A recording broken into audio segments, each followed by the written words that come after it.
Okay, so let's uh, do these three chicken diagrams together. So in triangle ABC, draw a median from C. So I didn't give any coordinates, so I just want a simple triangle like this. Let's call this A, B, and C like that. Your diagram can look very different than my diagram.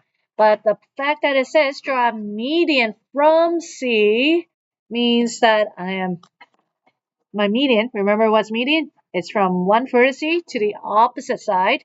So over here, where exactly on the opposite side?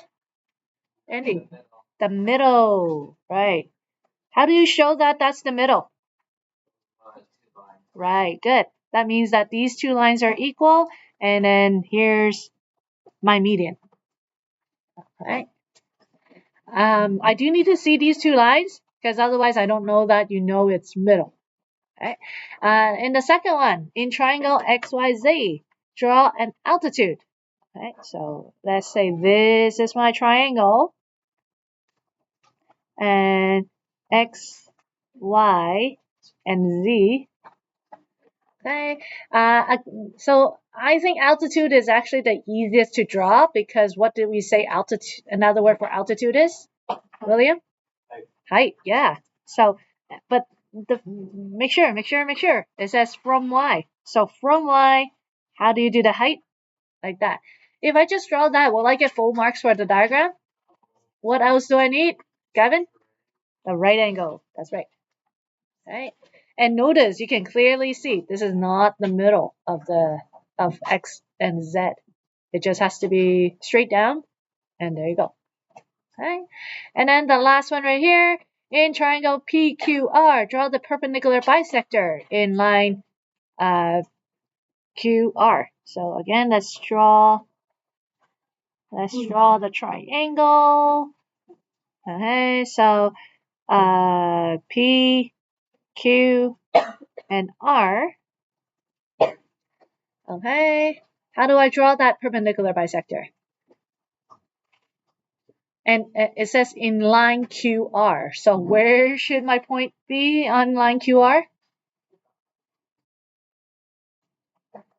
Remember the characteristics of a perpendicular bisector? Anywhere that doesn't touch B's, it's on the other side. Actually, that's not one of the requirements. If it was an equilateral triangle, it could touch point P. Yeah. It just has to be in the middle, the meeting point between Q and R goes straight up. Exactly. So it is the midpoint of QR. That's why it's called perpendicular bisector, and then go straight up at 90 degrees. That's what it means. Perpendicular is this 90-degree right angle, and then bisector means the middle. Okay. So perpendicular bisector or right bisector means the same thing. Okay. How many of you got all three diagrams correct? Okay. If you did not, you need to review because if you don't know which line you're talking about, your next few steps is going to be wrong. So you have to know which line we're working on to which line we're finding the equation for. So let's pick up number 1 from the homework, dealing with some actual numbers. Okay, so in triangle ABC, A is, let me zoom this in. Okay. A is -3 and 7. -3, 7. Okay, so that's A. -3 and 7. B is 4, -5. So 4, -5. So over here, that's B. 4, -5. And then C is 9, -3. 9, -3. That's C right there. Okay. I have 3 dots. What shape am I trying to draw? Triangle, right? Okay, so I better see a triangle. If I don't, yes. No. I just wanted to do it on a proper graph so that you guys can see it better visually. Just like in the check-in questions, I didn't do any grid, I didn't do any numbers. Okay, so I have this. Now it says determine the equation of the median from B. Okay, so yesterday when you guys tried these, a lot of you just drew this. Okay, this is from A. I want from B, so it's this one right here to the opposite side, midpoint. Okay, I'm just gonna do a sketch. It might not, it might, I don't know. It's just a quick sketch. It should look something like that. That's what you're trying to find. Okay. Again, I don't know if this is actually the midpoint. My drawing looks pretty nice, so I think it is.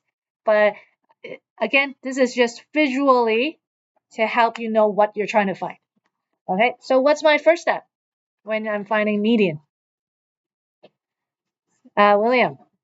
X1 plus X2 over 2, comma, Y1 plus Y2 over 2. AKA, what am I looking for? It's the point between them. Which point in between them? Andy? Midpoint. Right. Okay, so median point, yeah, but midpoint. Okay, so we're trying to find one midpoint between A and C. Okay, so you're looking for the midpoint between A and C, not A and B. Okay, so as William said, x1 plus x2 over 2, y1 plus y2 over 2. If you make it your own formula, it does not work. Okay, so x1, -3, x2, 9, y1, 7, y2, -3. Does it matter which one is 0.1, which one is 0.2? Does it matter which one is 1, which one is 2? No, doesn't matter. All right, so Nelia, -3 plus 9 divided by 2? 3. Thank you. And then 7 plus -3? 4. Divided by 2? 2. Okay, so, oh, there we go. Okay, so I was right. The midpoint is 3, 2. And so, Gavin, to answer your question, is the graph necessary? No. But if let's say I get the answer -3, 2. My math is so bad that I made -3 plus 9 is -3. I get -3 and 2.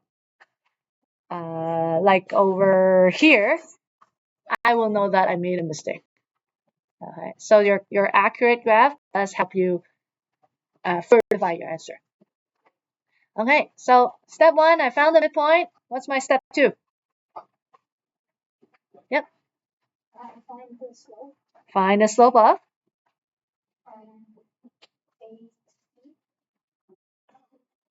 I'm trying to find the equation of this red line, and I do know 2 points on this red line.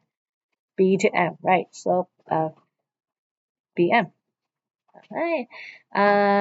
Jonathan, what's my formula for slope again? Perfect. Okay. So if I make it my own formula, again, it will not work. Okay.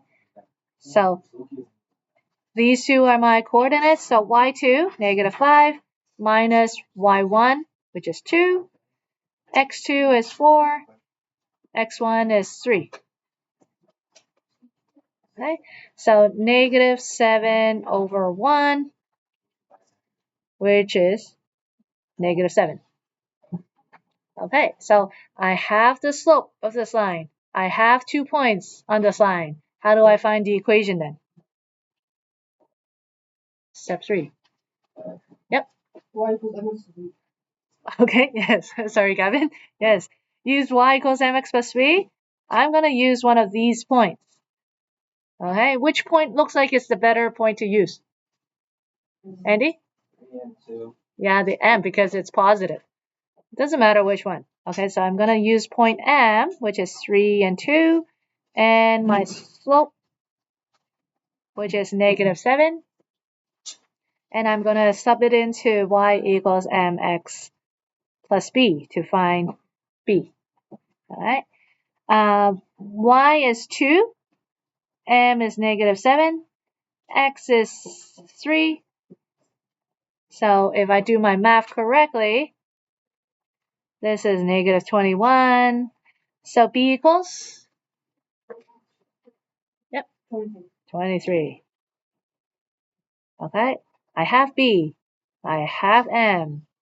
So my last step is to put it into my final answer, which is Dallas. Y equals -7x plus. That's it. Okay. Okay. And to check my answer, so this represents the equation of this red line right here. If I keep going with this line, does it look like it will have a y-intercept of 23? Yep. And does it have a negative slope? Yep. Yes, it does. Okay. So again, that's how you can verify that your answer is correct. Okay. So I will give you so what I just did in the last 11 minutes is nothing new. We did the whole lesson yesterday. This is a recap, making sure that you guys understand it better today. I will give you guys the rest of the class time to work on the other 8 questions. If it's not done today in class, it is homework. All right.